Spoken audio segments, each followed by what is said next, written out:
wanna play tough and wanna hate this, I'll always show up and make a statement. I don't ever slow up, no I don't take shit. I got no love for the fakeness. If you wanna play tough and wanna hate this, I'll always show up and make a statement. Everything I do so instinctive and so passionate. Every word. Assalamualaikum warahmatullahi wabarakatuh. Salam sejahtera untuk kita semuanya.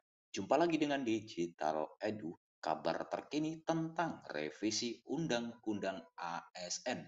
Apakah honorer K2 jadi PNS? Jangan tertipu lagi. Ini deretan faktanya. Yuk simak hingga akhir videonya. Sebelum kita lanjut, tekan dulu like, subscribe, nyalakan lonceng notifikasi, dan mohon jangan lupa untuk di-share. Para honorer K2 sudah lama memperjuangkan agar bisa diangkat menjadi PNS yang regulasinya diatur dalam revisi Undang-Undang Nomor 5 Tahun 2014 tentang Aparatur Sipil Negara atau Undang-Undang ASN.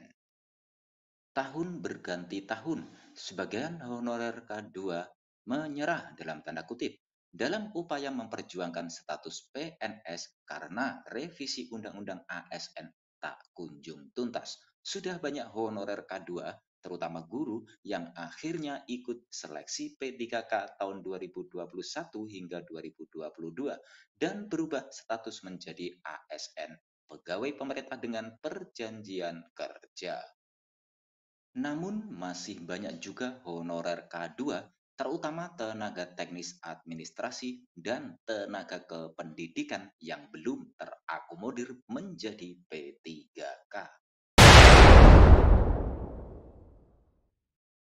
Para honorer K2 kembali diterpa angin surga tatkala pada Raker Komisi 2 DPR dan Menteri Pendayagunaan Aparatur Negara dan Reformasi Birokrasi Azwar Anas pada 10 April 2023 kembali mengungkit soal nasib revisi Undang-Undang ASN. Bahkan tertuang di poin ketiga kesimpulan rapat kerja khusus membahas masalah penyelesaian honorer itu.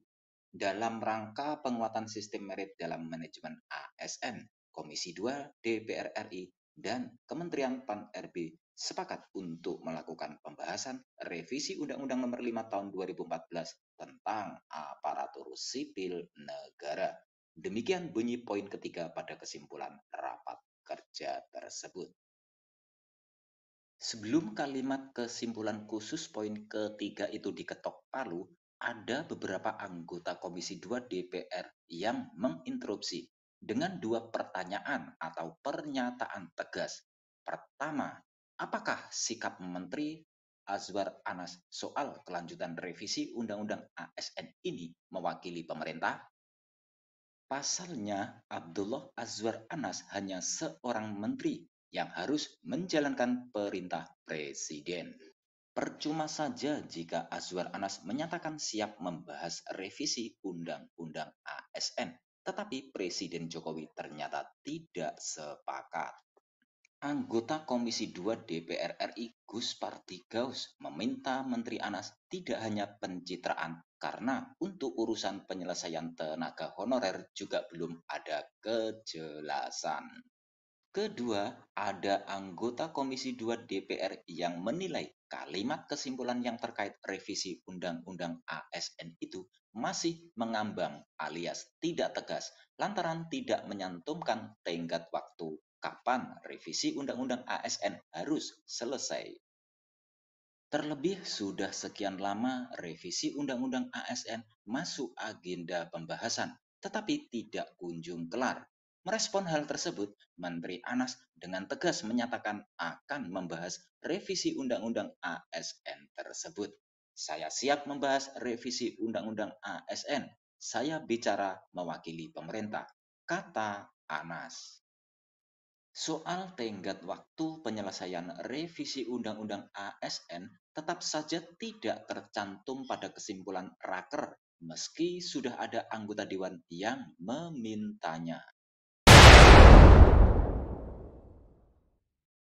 Anggota Komisi 2 DPR RI, Hugua, memastikan hanya honorer K2 yang akan diatur mekanisme pengangkatannya sebagai PNS di revisi Undang-Undang ASN. Honorer di luar K2 tidak akan jadi prioritas karena sudah ada larangan perekrutan tenaga honorer, seperti diatur dalam PP 48 tahun 2005, junto PP 43 tahun 2007. Revisi Undang-Undang ASN hanya khusus untuk honorer K2. Yang di luar itu urusannya lain lagi. Pernyataan Hugua pada 9 Desember 2019.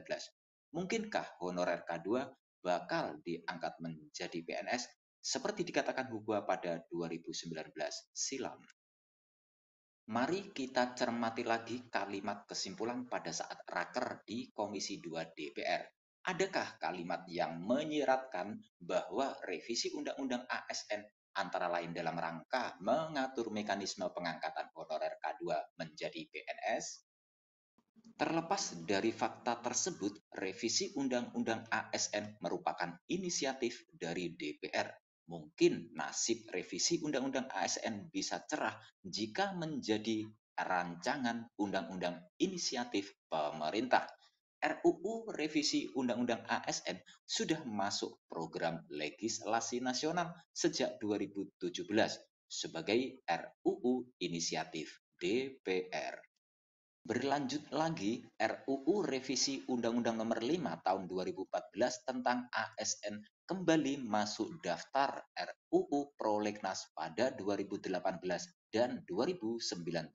Data dari situs resmi DPR RI juga menunjukkan bahwa revisi Undang-Undang ASN kembali masuk daftar Prolegnas tahun 2020, 2021, 2022, dan 2023. Selama bertahun-tahun itu, posisi RUU Revisi Undang-Undang ASN masih pembahasan. Tidak ada kemajuan untuk berubah posisi menjadi keputusan dan selesai.